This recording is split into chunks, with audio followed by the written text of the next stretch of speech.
Hello and welcome to Comic Culture.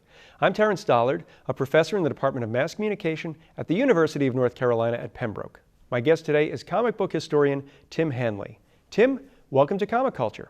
Thanks so much for having me. So Tim, you are a comic book historian, and I'm just wondering if you could explain to me what exactly a comic book historian does. They read a lot of comic books.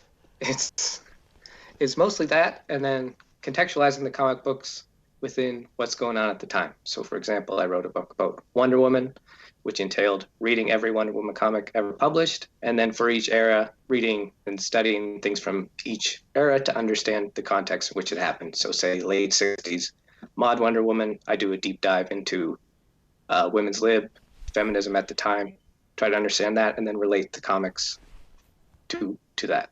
This is interesting because you say you have to read every comic, and you've written, as far as I know, the four that I have, you've written a book about Catwoman, about Lois Lane, Wonder Woman, and the latest one, at least as far as 2020 goes, is the Betty and Veronica book.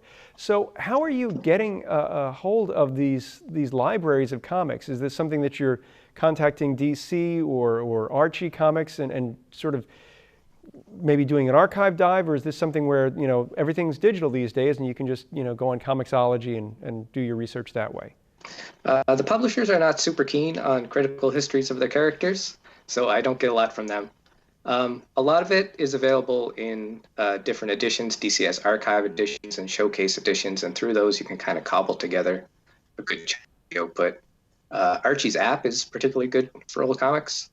A lot of it I have to get online through somewhat dubious means. You can get every comic ever published online, and it's either that or spend a small fortune to try to buy everything. Because as a historian, I want to know everything I can. You don't want to miss the one issue that's going to blow your thesis to bits. So yeah, I try to get as many through straightforward legal means as possible, and then there's just some eras that are not available anywhere, like if you want early 50s Wonder Woman comics. No one's got them. Now, is this something, again, I'm assuming that you were a comics fan, and that's why you choose to write about it. Is this something where you kind of run the risk of maybe burning yourself out from that love of comics, and then it just becomes a slog, it becomes work, it becomes something that you just have to do because, the rent's got to come in? In the early years of writing books like the Wonder Woman and the Lois books, I would do all my research first. So like for probably 4 months straight, I would just read comics, and then the stuff that kind of surrounds them, and that would burn you out a bit. Now I have a better idea of how I want to write things and how things will shape together in final book form. I can outline a bit better and then do like a chapter at a time. So for Betty and Veronica, I would read like decades worth of comics, which is a ludicrous amount of comics, and then do my surrounding research, kind of put the chapters together, and then go back to reading. So the back and forth is a lot less onerous. So let's talk a little bit about the way that you put these books together. Because what I find impressive about this is not only are you talking about the publication history where it's, what adventures Wonder Woman had through the 40s and 50s, and then putting that contextualization to it, but you're also able to look at the creator's history a little bit and maybe what brought them to creating these characters and what they went through. So how do you research that? Because that information might not be something you can get so easily. Yeah, getting behind the scenes with the creator stuff is one of my favorite aspects of the books. Like, it's great to talk about the comics themselves, but to understand what's going on behind the scenes, I think, adds so much to understanding the characters and their stories. There's a lot of other comic nerds out there who have done like extensive interviews with so many creators. So it's rare that I come across a creator that someone hasn't talked to, someone hasn't dug stuff out. Even like old Golden Age creators, there were fanzines that started in the 60s that would go back and read these guys or interview these guys. So it's not too hard to get a hold of information. And then there's different people like, say, William Moulton Marston wrote several books and had like extensive correspondence that's been reprinted everywhere. So he was pretty easy to get into. Though conversely, the artist on the early Wonder Woman comics, H.D. Peter, is more or less a ghost. I know like some bits and pieces about him, but there's not a lot out there for him. But generally speaking, mainstream comics creators, there's stuff out there to understand. And then there are a few of them, I'm talking about modern stuff, there's a lot of them that are still alive, and some of them will talk to me. And then modern stuff especially is covered extensively. There's so many comics news sites, it's really easy to get everything you need about modern comics. Is this something where, because there is so much information available, I mean, let me try and rephrase this, because I know that as a scholar, you have to be very particular about how you are putting the citations to all of your work. So what sort of, when you're putting together the bibliography or the footnotes, how much of this do you have to credit, and how much of this, do you have to get rights to, or is this something that because it's academic and you're creating a new work that you don't have to go through maybe all of those little steps to get that book put out? Yeah, I don't have to get rights for like quotes. There's at a certain length I would have to get a right for a quote. Like if I excerpted an entire paragraph of something, I'd probably run into some legal issues. Generally speaking, small snippets of interviews or articles and stuff I can quote easily.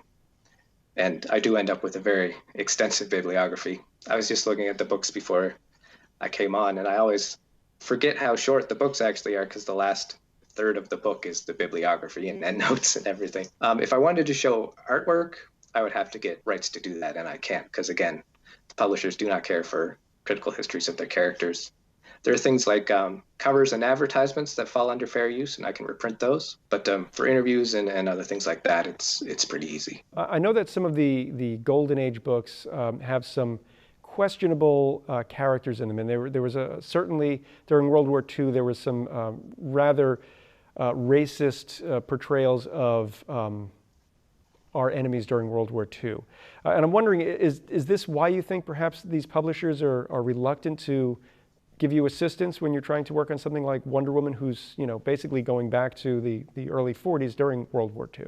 I think it's more that the publishers are owned by massive corporations now, and the legal departments just squash any request that comes in. I remember with the Wonder Woman book, just a straight no. With the Lois Lane book, by that time I had like a couple connections inside DC. I had people who could like go to bat for me. It was still just a straight no. They don't want anyone doing anything with their characters that they don't control. The IP is so valuable, I guess. They don't want anything that might diminish it. When we're looking at the books that you've written, I noticed that it's Wonder Woman, it's Lois Lane, it's Catwoman, and Betty and Veronica. And these are characters that are, they're women. And we know that in comics, there are more male heroes. There's certainly more male creators at the big two publishing houses. But that doesn't mean that there aren't women who are reading comics. It doesn't mean that there aren't women fans. But it does seem as if women characters don't necessarily get the same, I guess, strong hand when they're being created or developed over the course of their run. So what is it about the women characters that make you want to do this copious amount of research? I kind of fell into it initially. In my days at university, I had done some papers on the gay panic surrounding Batman in the 1950s and the creation of the Comics Code and things like that. And in all of that research, I kept reading the most bizarre things about Wonder Woman, like bondage imagery in the 1940s, and she loses her powers in the 60s, and Gloria Steinem gets involved to bring her back. So for my master's thesis, I ended up writing about Wonder Woman. And in doing that, I really saw the disparity you discussed. Like I always knew that there were more male creators and more characters in comics, but when you look at it in detail, it's really stark. And then in doing the surrounding research for my Wonder Woman thesis, I read so many feminist texts, classics, and more obscure things. And before I started the thesis, I probably would not have called myself a feminist. And then by the end, I was like, oh yeah, this makes a lot of sense. So I was very on board. And I realized there's a million books about Batman and Superman and all the main guys out there. There's not much on these great female characters who have been there from the beginning and are just as interesting as their male counterparts. So it was an avenue no one had really explored yet, and I had the background to do it, so I dove right in. Now, it's interesting. I had the opportunity to speak with Dan Jurgens a little while ago, and he said something that makes perfect sense, but stupid me, I didn't think about it, that Lois Lane is sort of the co-star of Superman. It's Lois and Clark.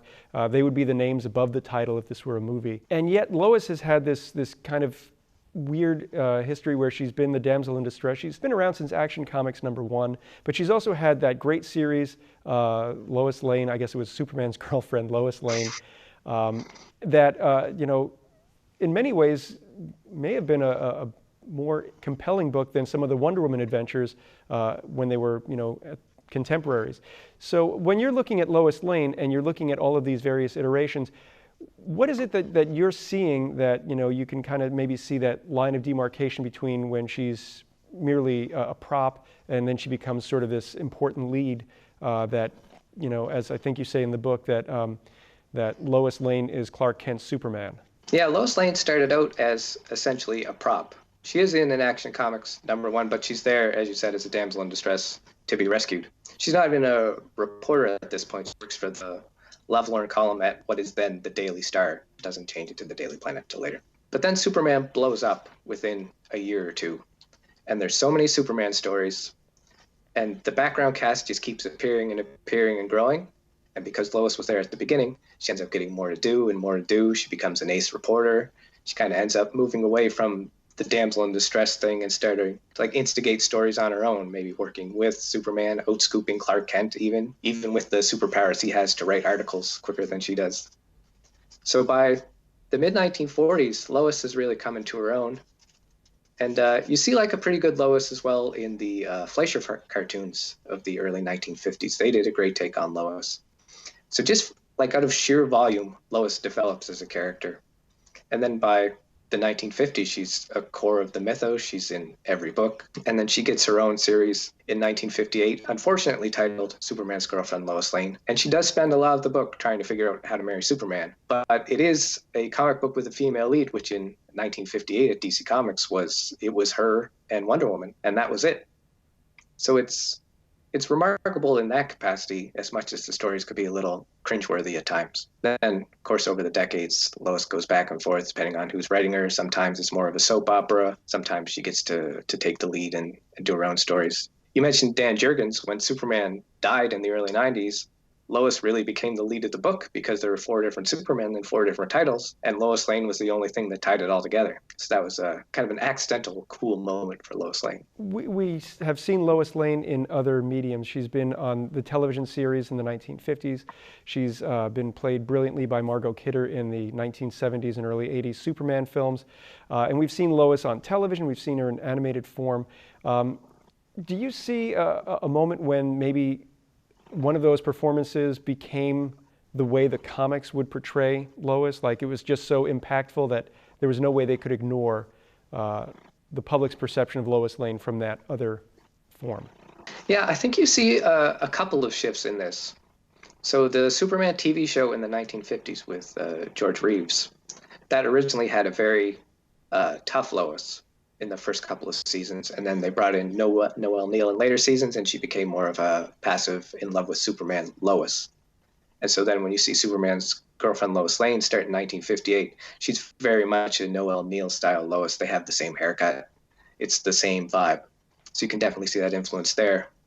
But then you get Margot Kidder in 1978, and it's such a brash, bold take on Lois. And that's kind of become the standard since. Everyone's been trying to capture what Margot Kidder was able to do. We talked a little bit about Wonder Woman sort of being the perhaps not as interesting character in DC Comics, but she also has an opportunity to shine in the 1970s thanks to Linda Carter and the television series. Is there a moment, again, through your research, where you sort of see that maybe the characters the creators rather, are looking at the characters differently because of somebody else's approach? Because an hour-long television show is certainly going to reach more viewers than, a monthly comic. DC, when the Linda Carter show started, switched Wonder Woman to be back in the 1940s because the first season of the Linda Carter show was set in the 1940s. And then they decided to jump ahead to the 70s for the second season, and DC had to catch up. The depiction didn't change all that much. DC at that point, in the late 70s, was a mess.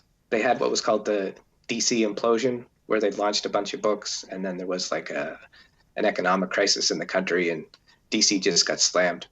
So they were just trying to survive, and Wonder Woman was not a top priority for them. So in that area, you don't really see a huge correlation between the popularity of the show and what's going on in the comics. If anything, you get some confusion in the letter columns. I'm watching this fun show, and this comic kind of sucks. But now with Gal Gadot in the Wonder Woman movie, you're seeing a lot of Gal Gadot in the way they do Wonder Woman now. The costume currently is basically just the movie costume with a few tweaks.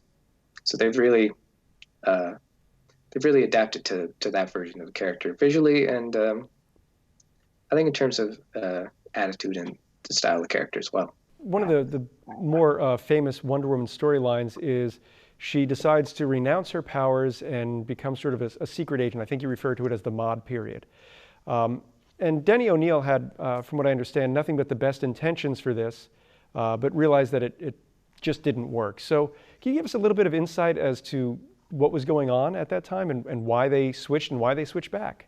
Sure. Denny O'Neil definitely had the best of intentions, and good on the guy. Anytime he's been interviewed ever since, he was like, yeah, I dropped the ball on this one.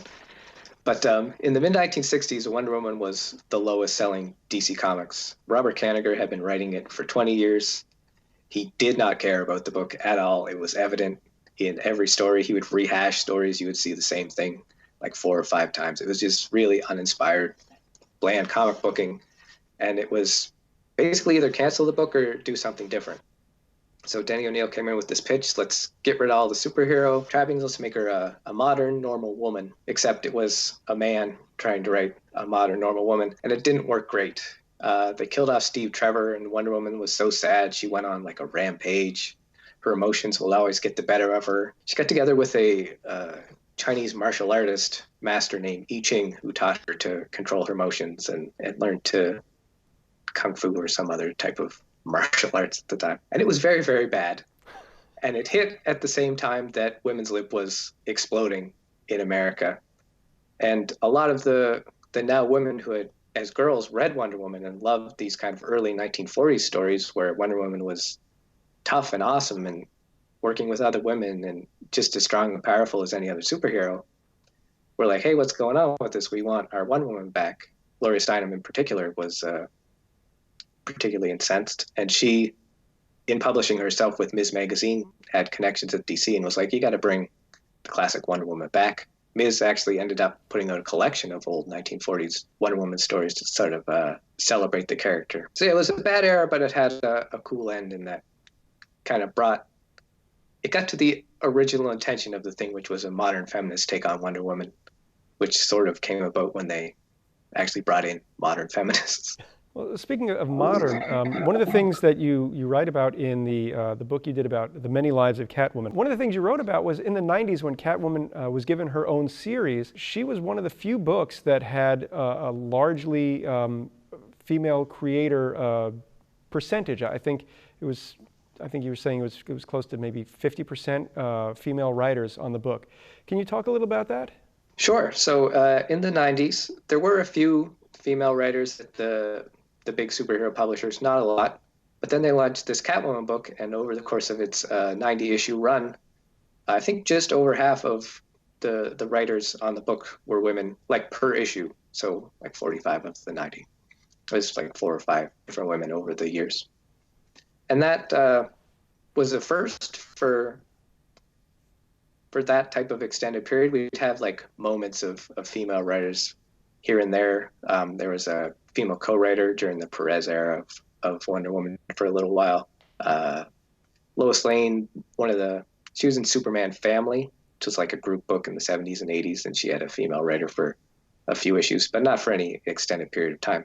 So this was a big change, and it led to some cool stories.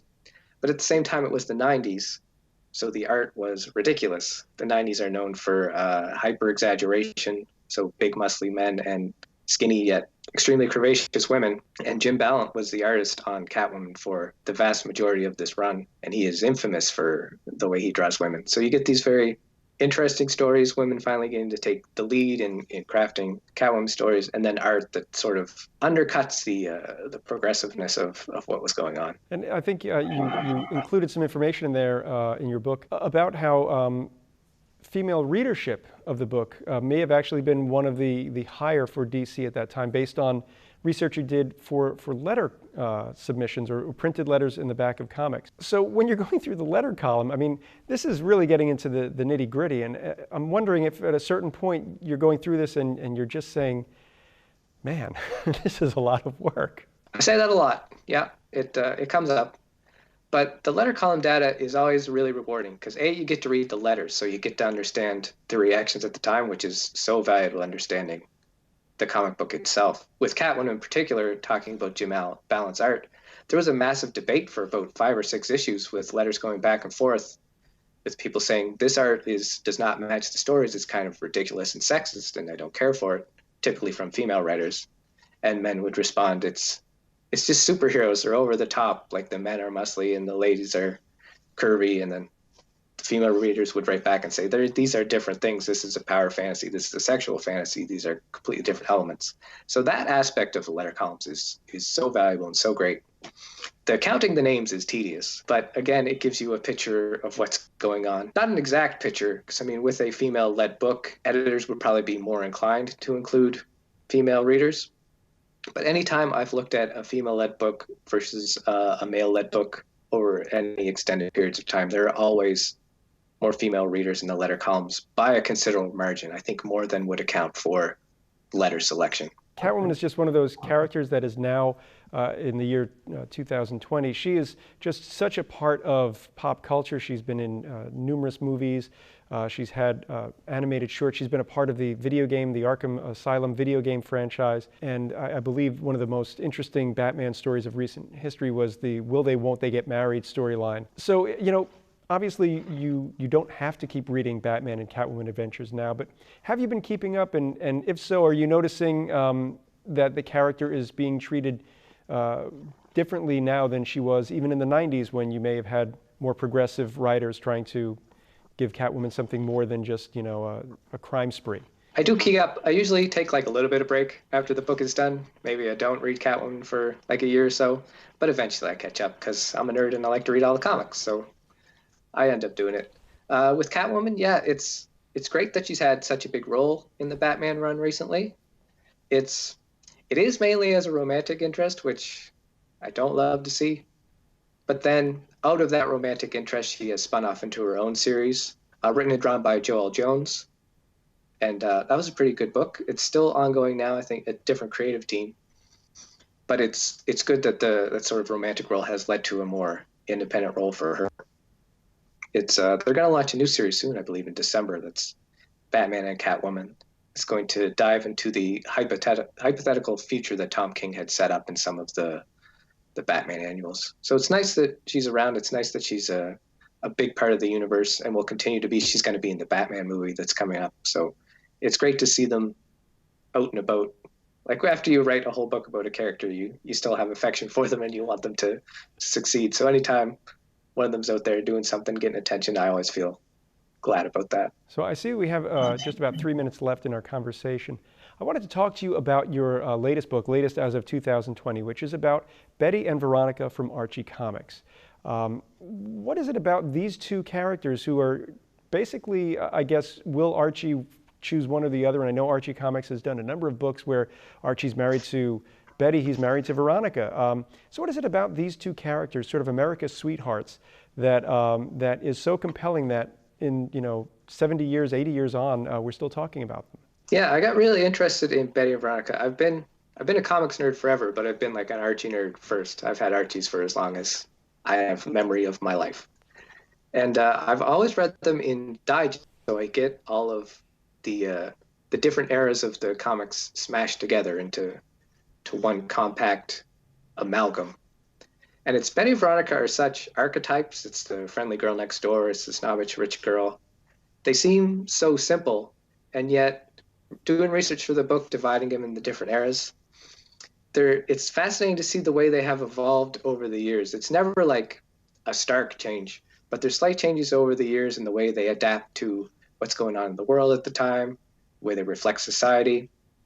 There's always some sort of connection that I think makes them relevant for readers at the time. And then to look back on it now, you can kind of see, oh, these are a great representation of how sort of the modern, not modern, but contemporaneous conception of teenage girls has evolved over the decades. So for my own historical interest, that's what got me into it. For general interests, the comics are really funny.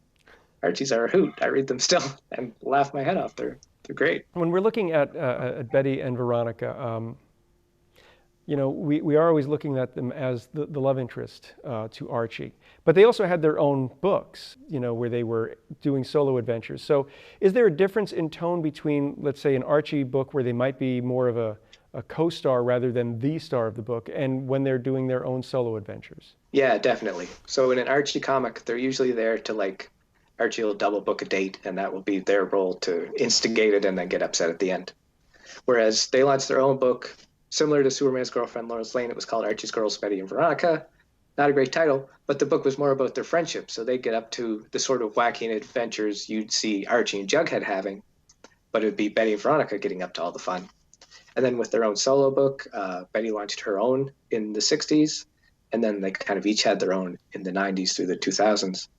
And again, those were more solo adventures, almost intentionally without Archie. Like there's entire months in the Betty comic in the 90s where Archie doesn't even appear or get mentioned. It's really a good chance for the writers and artists to flesh out the characters and let them stand on their own. Well, Tim, I'm being told that we are out of time. I'd like to thank you so much for taking time out of your schedule to talk with me today.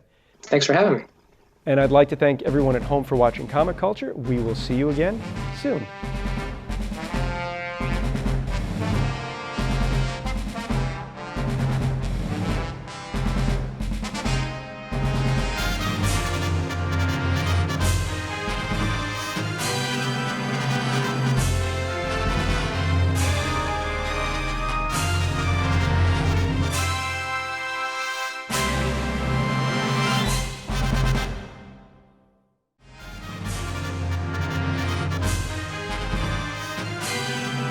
Comic Culture is a production of the Department of Mass Communication at the University of North Carolina at Pembroke.